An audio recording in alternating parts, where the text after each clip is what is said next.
Hey guys, welcome to my house. It's William Bonac over here, and come inside, man.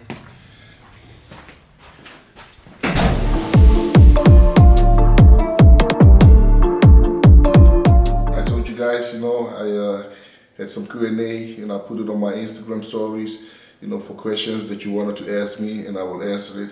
So today I'm going to answer those questions for you guys. Come along with me.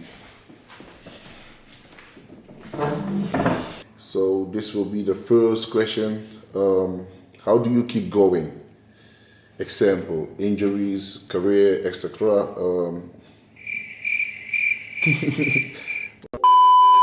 The first question that I have over here is, how do you keep going? Example, injuries, career, and so on. How do I keep going? About the injuries, as most of you guys know, I had an injury in 2019 with my legs, and I think it was the first time that I had that kind of serious injury, and it kind of scares me off, because I thought it was the end of my career. And throughout training, praying, believing, that everything will be okay. I pulled through, and my trainer's partner helped me along with it. So I was doing more alternate exercises, like for instance, with leg press, lunges, I will make sure that I will do alternate exercises. And if that wasn't possible, I will make sure, let's say leg press, if I do alternate and I want to do maybe for both legs, I will make sure, that I put more power into my left leg, and my good leg, I will use less power into it. So the good leg is just to assist it so that I can make the movement. And you have to start with small weights because, high weights, or the more weights that you're gonna put, the more you're gonna mess it up, so you gotta build it up slowly again. For my career, what keeps me going is my family, especially my kids. My kids, they keep me going because I want to be example for them so they can see anything is possible, knowing my past. And also I want to give them that drive, that discipline that I got in me. Even if they don't do sport, they have to and they will need it in life general, so the discipline, and that will not to give up, so that's what I want to, show them, give to them. I can tell them, but I know they won't listen to me. But if I show them, they're going to see it and they're going to, try to follow my footsteps as well. So my kids keep me going. My next question is, what's your next competition? You should know, man. My next competition is the Mr. Olympia.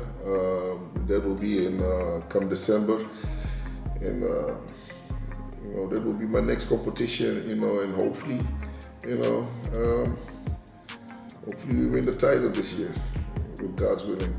So, because I qualified last year, I failed. I placed 6th, so I was out of the top 5. And with Olympia in the top 5, if you're in the top 5, you automatically qualify for the Mr. Olympia the year after, which I missed. So I had to qualify, try to do it with the Arnold Classic. Unfortunately, I placed 2nd. So a week later, I went on to do the Boston Pro, the first Boston Pro. And I won that show and I qualified for the Mr. Olympia 2022. Next question is intermittent fasting good? With a high protein diet to reduce weight and build muscles? Let me say, me personally, I don't have any experience with intermittent fasting because I can stay away 4 hours from food, that's like my limit. Then I really need to have something, in my stomach, even if it's cake, it's good. But I can't stay without food more than 4 hours, and normally in my prep, I eat between every 2.5 and 3 hours time. So, but I do know that high protein diet, it's not like you say, reduce weight and build muscle. It does build muscles. Protein is a muscle builder. So protein diet will always build muscles for yourself. And throughout training with the weight, and also the regulation of your carbs will make you grow. And it depends on how much carbs you take to build lean muscle or to build, to be watery. So high protein diet is always good. Intermittent fasting, if it's good, like if I have to give my opinion on that, even though that I never did it, if I look at most people that fast, like religions, like the Islam, even Christians do fast as well. I would say fasting is always good for the body because our body is not meant to consume so much meat, so much food. And it's through the food that we get sick, that we, build up all those sickness, all those, stuff that's unhealthy for our body. So if you ask me if fasting is good, fasting is good for you, but if you're doing bodybuilding, I don't think fasting is good for you. So the next question is, how many exercises do you do per muscle group?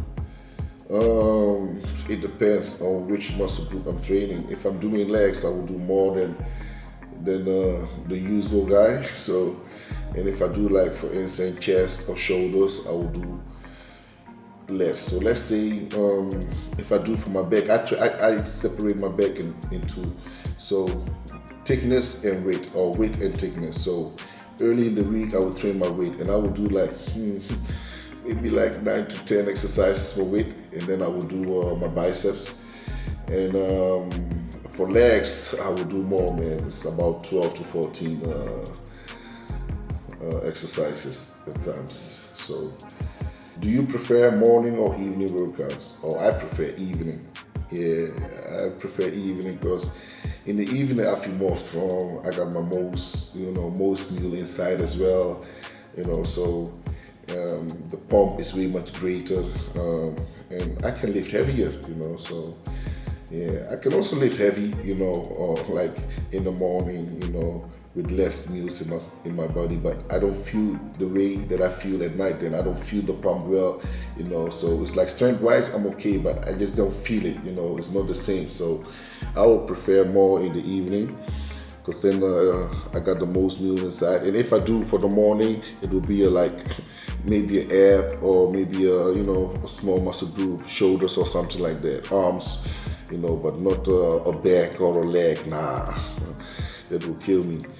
So and it will be waste of my time as well because I can give my 100%, and in the evening I can give my 100%, even 110%. So, and then going to the next question again. We got a lot of questions over here. So, what's your favorite quad exercise? My favorite quad exercise. So the one that I hate less, is that what you mean? Wow. Okay. Let's see. The leg extensions. Yeah. The leg extensions. Yeah. I can feel you can feel it, especially when you do alternates. You can feel all the muscles in your quads. So yeah, I prefer the leg extensions. Yeah.